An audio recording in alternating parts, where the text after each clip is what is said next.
What is going on, people? TripleM back again with another video, and tonight we've got to talk about Portugal as they get a huge, late, dramatic, controversial and massive win over Ghana. What a game of football. The first half wasn't particularly great, but the second half was a complete contrast to that first half. It had everything you wanted in a game of football. It had loads of goals. It had loads of back and forth action, loads of controversy with the penalty decision and a couple of other decisions, loads of yellow cards, loads of tasty tackles. It was enthralling. It was entertaining. It was nail-biting stuff, man. And what a performance by Ghana. Ghana were not the favorites. They were the underdogs going into this game. So when you apply that context, all things considered, they played pretty well. They played pretty damn well, and they also became the first African team at this edition of the World Cup to score a goal. And they obviously scored two, but they were the first to actually score and announce themselves. They were the first team to announce themselves at Qatar and say, we are here to play football. We're not just going to sit deep and defend. We can also do something at the other end. We can also put the ball in the back of the net. So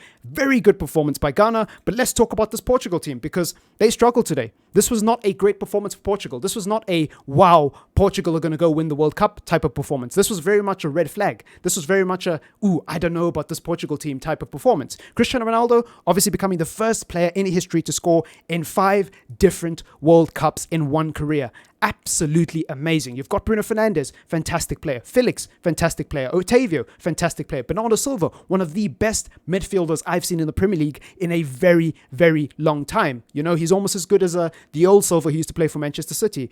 David Silva, I genuinely think he's that good. Bernardo Silva is a genius, technically amazing. But what impresses me the most about him as a player is his vision and just how intelligent he is at reading the game. And then on top of that, having the technical ability to execute and take advantage of that superior intelligence. You've got Neves, you've got Guerreiro, you've got Cancelo, you've got the back pairing of Danilo and Diaz, very solid.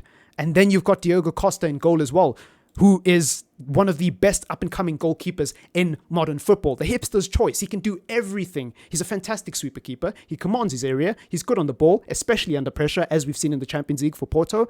On top of that, his shot stopping, pretty decent. His aerial ability to come out and claim a cross, pretty decent. And his communication with the back four, pretty decent. Every aspect of goalkeeping, this guy's got it on down lock. So what's wrong with Portugal? Why couldn't they break Ghana down? Because Ghana were very stubborn. Ghana were very rigid. Ghana were very difficult. Portugal couldn't play their natural game through the middle. They were forced to go out wide, and they were forced to be very creative. And the only thing you can really do in situations like this is to try create overloads. So Felix oftentimes and Bruno, who started out wide on the formation sheet and on paper, were actually playing very narrow and looking to cut inside to create overloads and to try assist Cristiano Ronaldo. The problem with this Portugal team is because Ronaldo doesn't have that explosive pace and they don't have that number 9 who's very agile, a lot of the system is built around complementing Cristiano Ronaldo's weaknesses and then also taking advantage of his strengths. He's a poacher. He's a number 9 who needs the ball at his feet in the box to be effective because he really is just a goal scorer now. In the latter stages of his career, that's all Ronaldo brings to the team, just goals, not really much else. So you need players like Bruno and Felix to do the running for him. So they will often operate in the half space and try distract other defenders, try draw other players out of position to give Ronaldo that one-on-one opportunity to give him that extra chance of being able to score because he's not going to dribble past 2 or 3 players and make magic out of nothing. He's just not that player anymore, so he needs that teamwork around him.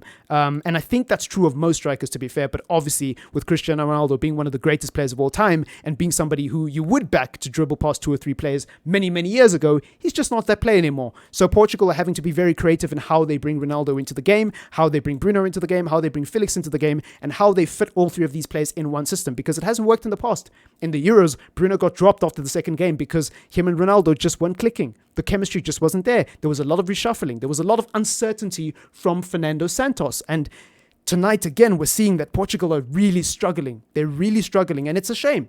It's a shame because Portugal have such a talented crop of players. I was watching this Ghana game and I was thinking to myself, man, how are Portugal not 3 or 4-1 up? How are Portugal not cruising to victory? No disrespect to Ghana. I'm African, so I was rooting for Ghana, but let's be real. Portugal have the talent to put Ghana to bed. They have the talent to put most teams in this tournament to bed. Yet for some reason, they're unable to build consistency. They're unable to build fluidity. They're unable to actually take a game by the scruff of the neck and say, you know what, we are the better team, we have more possession, we're going to do something with that possession, we're going to take the attacking initiative. They just struggle to do that. And my worry is about Portugal. If they couldn't beat Ghana convincingly tonight, what's going to happen against the better teams in the tournament? Argentina, Uruguay. Now, I know those are bad examples because Argentina lost to Saudi Arabia and Uruguay didn't do so well against South Korea earlier this evening. But still a good team, right? In terms of individual quality, they'll match Portugal. What are they going to do when they come up against Brazil? What are they going to do when they come up against England? What are they going to do when they come up against a France, a Spain, right? I almost said Germany, but they're also pretty bad as well.